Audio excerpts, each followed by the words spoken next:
Good morning, this is Michael O'Neill from the Informed Medical Options Party, and this is day 3. I'm down here at Canberra. Unfortunately, this is my last day.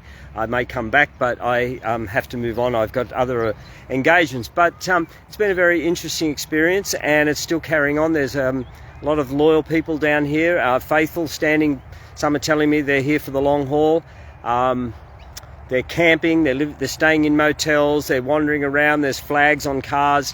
It's yeah, I'm sure the residents of Canberra are aware that something happened. What they think of that is another thing. Yesterday there was a interesting. Scott Morrison gave his address to the press club. Crowds of, it looked like couple of thousand people closed off the street out in the front, and from the top of vehicles, sang, gave speeches, and basically tried to send a message that whether Scott Morrison gets it or not, but it certainly was reached by the police, that we were very dissatisfied with the current state of affairs in Canberra, the ignoring of millions of Australians who decide to look after their own medical history and would rather the government just butt out of it altogether. After that, we heard that Scott Morrison was leaving, so I, along with a lot of other people, went round. There was a guard of police, a lot of police standing each side of the road as Mr. Morrison drove out in his car. Urged by Graham Hood, everyone turned their backs on the car, and I did that included. So I didn't actually see Mr. Morrison because I had my back turned. It was just a silent way to show that we absolutely disapprove. Trying to just stay away from any sort of violent and hysterical actions. I think it was a good move by Graham Hood who brought that up. Then, but one thing that did happen, very interesting, Barnaby Joyce, it appears, got out of the car and came.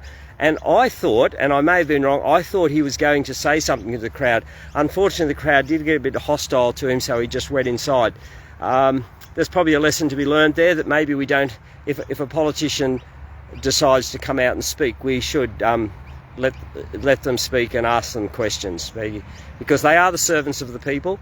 And possibly, if he was in his position, I might have been a bit intimidated myself. But nevertheless, I don't know what really happened there. I saw he got out, he walked, and then he walked back through the crowd with a lot of police around him back into the press club, where he got in another car, and then they left. So it's been an interesting time. There's been lots of friendships made, a lot of contacts. I'm actually quite sorry to go. I feel a camp atmosphere. It's sort of, there's something nice here. You see people with their flags and with their little flyers. You feel like you've connected with someone that's part of your little family. And they are, because we all have this common bond that we're just appalled that the government has stepped in so dramatically into our lives to insist on that we take a medical procedure to function in our society. It's ridiculous. It's beyond absurd that the government would take such radical and drastic action against the people they are supposed to serve. So I have to head off, unfortunately, but if I can squeeze it into my plans, I'll be back. I understand there are people driving from Queensland in a convoy on the way. I've spoken to people that are coming down for the weekend, so there will be people here. There are a lot of people that are very committed to staying here. They are all set up. Some of the camps are just brilliant, tents and caravans. They're here for the long haul. So all power to these protesters here. Are the government listening? They would hear. Do they listen? They don't appear to. They will be concerned coming up at election, and they should be. And I urge everybody here to vote the majors last. They have been irresponsible. They've been negligent with the power and the authority that's been given to them. They don't deserve to rule anymore. Vote. Of course, I'm going to naturally say vote for the Informed Medical Options Party, but honestly, just vote for a small party. Vote for a party that knows that represents your views, that values freedom.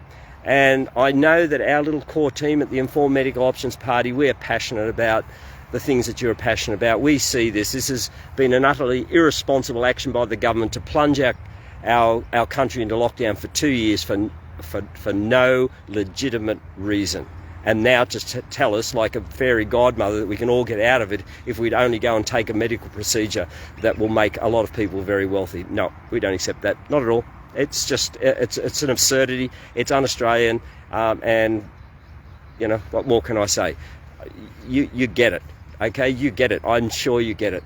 And so I'm signing off here on Lake Burley Griffin here. There's the fountain over there in the distance. There's Canberra Parliament House up there in the distance. Yeah, you have to say that Canberra is a beautiful city. It's not a place I'd like to live to. It feels far too sterile for me. There doesn't seem to be, you know, some towns have just a feeling of flush of growth, but never mind. Here we are. This is where the powers that be reside, and I hope that I and many other people with like-minded views will one day be able to walk in those corridors of power and make changes for you, make changes that will represent you and not represent big pharmaceutical companies and big vested interests and people that have only one thing in mind, and that's making profit at your expense. Thank you. God bless you all. Have a wonderful day, and I look forward to seeing you wherever, any town or somewhere that we may pass through, or some meeting. Thank you.